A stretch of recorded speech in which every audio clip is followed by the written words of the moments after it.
Hello everybody, welcome back to the shop. And as promised, we want to start bringing you guys some quality Porsche content. What we felt would be the perfect timing to do that is with this gorgeous blue Corsa 993 RWB build. Let's jump into it.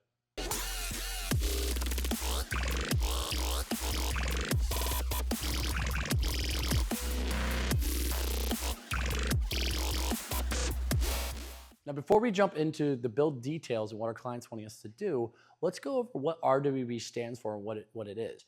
It actually stands for Raw Welt Begriff, which is actually a German phrase that translates to rough world concept. It was started by Nakai-san in Tokyo, Japan, and originally started with the AE86. Back in the day, the whole concept of the business model was to actually build a purpose-built body kit to widen the chassis of a car. And now with starting with the AE86, they already handled very well, but to truly put down more power and really take advantage of the time attack events, Nakai-san actually went in and widened the body of the AE86. Now, with that humble beginnings, he has then moved on to the 911s, as you see here.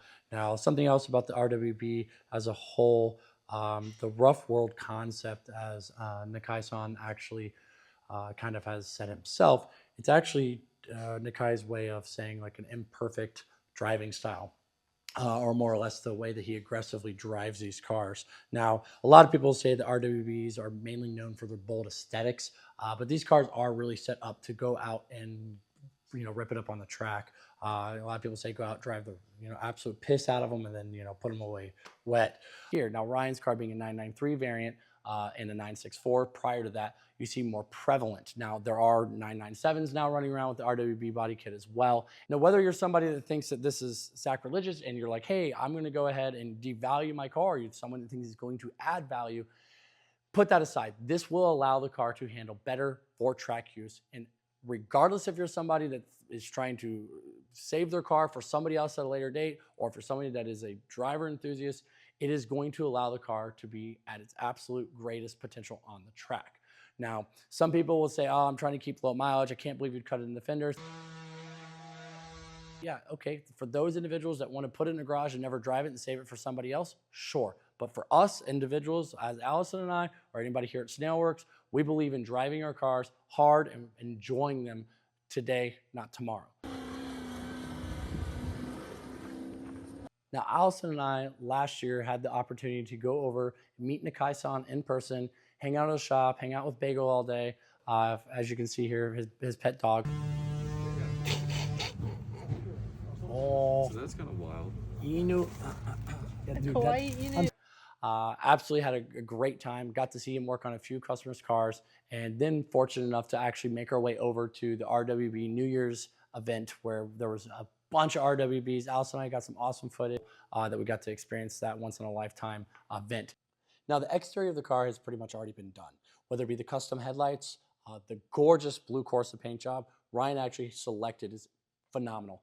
When you see the paint in the sunlight, it is absolutely no expense has been spared, needless to say. Now, what Ryan actually did is he found a color he wanted to go with, which was the Ferrari blue Corsa, and he actually had them add extra flake.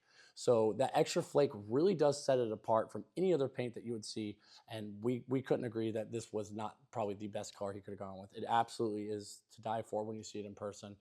The camera is probably not doing it justice, but hopefully we can get some good B-roll of it at a later date when it's out in the sun. Now, something I do want to bring up, Nakai-san actually got quite a bit of amount of beef for this, and I just want to alleviate some of the false internet hate you find online about the tow hooks. There was a video that's floating around with the tow hooks. See, I'm back on my bullshit. No, God, please, no. No. Hey, see, I'm back on my bullshit. Came along like from school. Where the actual individual that was having their car done by Nakai-san was actually taped and glued on. That was solely so the individual could get photos, more or less for the photo opportunity. That was being fixed properly at a later date. As with Ryan's, it's actually being welded in with a proper mount that we're actually making for him. So if you're going to sit there and say that Nakai-san was the one responsible for that, once again, everything on the internet is fake anyways. So put that in perspective that that's not at all how this kit is. Now, the sealer that he uses is actually meant for seam filler that cars use, manufacturers use. on cars for metal seams. So this is really not going anywhere. It's not something that's going to necessarily last maybe 30, 40 years, but for someone who's going to go to the track and abuse it, you're definitely going to get a few solid seasons out of that and not have to worry about it falling apart. It's not just held on by generic silicone glue, which everyone seems to think.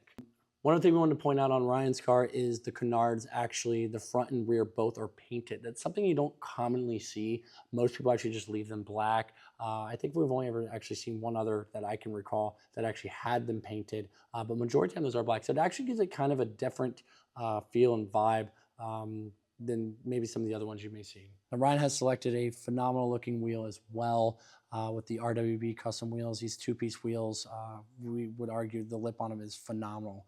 Now, something that's actually kind of funny is the original lug nuts that were on the car, the 993 lug nuts that came from the factory, are actually on there, and they actually work really well. They actually, how should I say, accent the custom brake kit he went with, and it's kind of funny and ironic. Now, for those of you who are familiar or unfamiliar with the RWB body kits, there are multiple options that you can pick from. Now, Ryan has actually opted for the widest, which is the Heavenly Wide, and is arguably our favorite. Gives it a super aggressive look. Damn, boy, he thick. I would say that if you're going to pick one and you're not trying to go for stupid power, it may not make sense. If you're trying to keep it on the stock levels, it might be a little too aggressive, but in our opinion, it is the best looking kit by far. Now, moving on to the interior of the car, we've actually went in and practically fully gut the inside, whether it be the stock electronics, knobs, dials, dash insert, seats, all of that, seat belts, everything's been removed.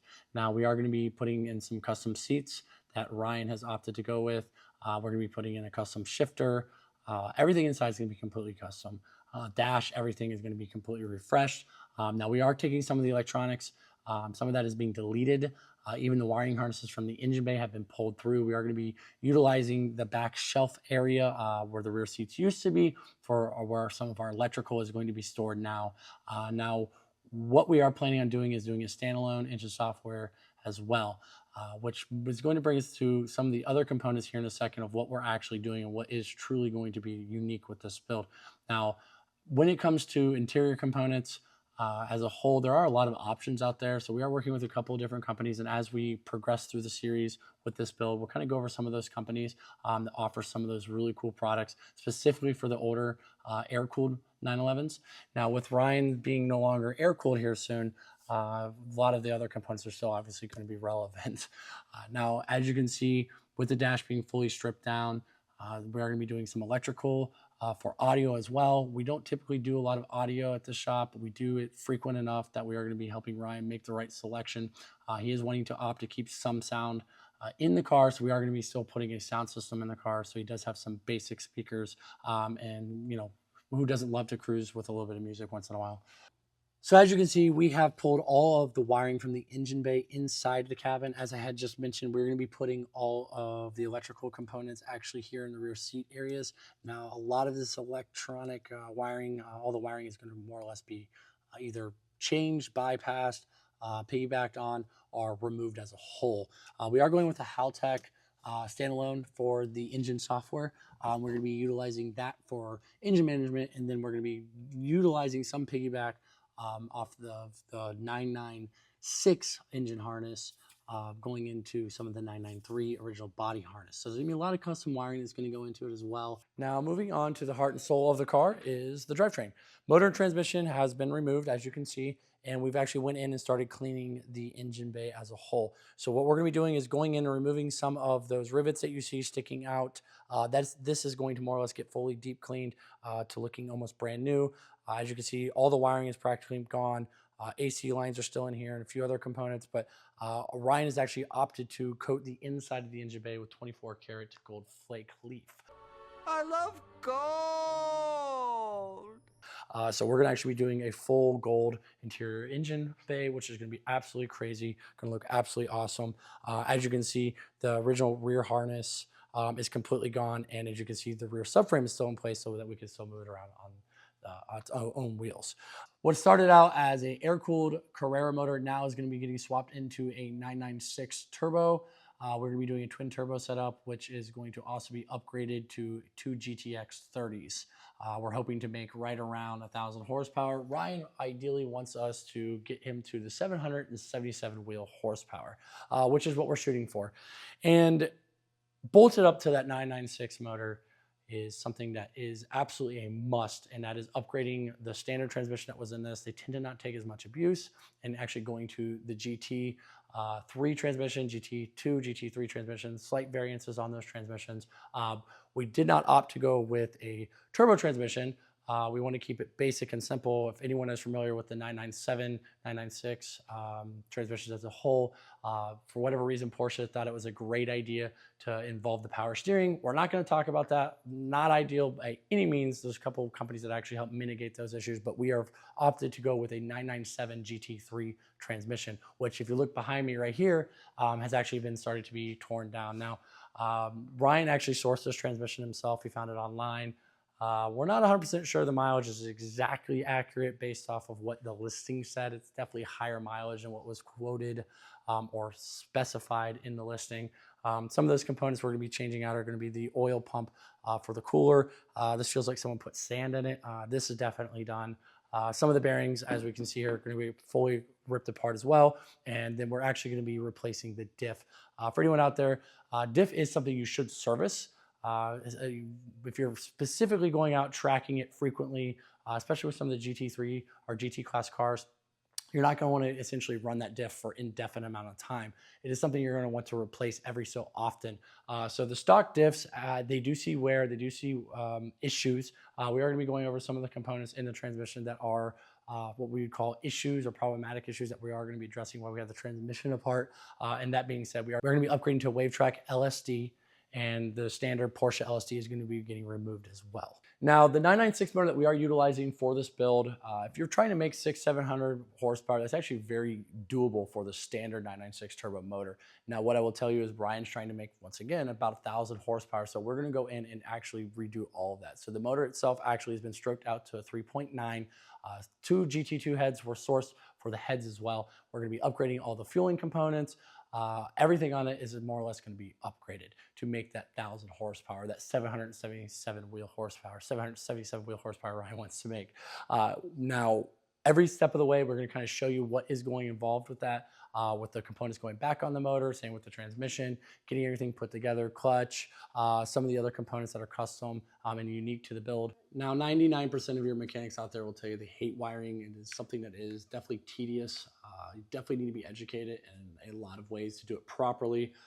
Something else that we're going to point out is it is just time consuming. So all the wiring here, we have a very low mileage 996 turbo wiring harness that we actually got from Germany that we're going to be using. All the parts, we did not have a parts car to start with, so all the parts are being sourced individually. So we're utilizing this harness as a portion of the build to help alleviate some of the wiring instead of just doing a full blown out wiring ourselves of a full harness.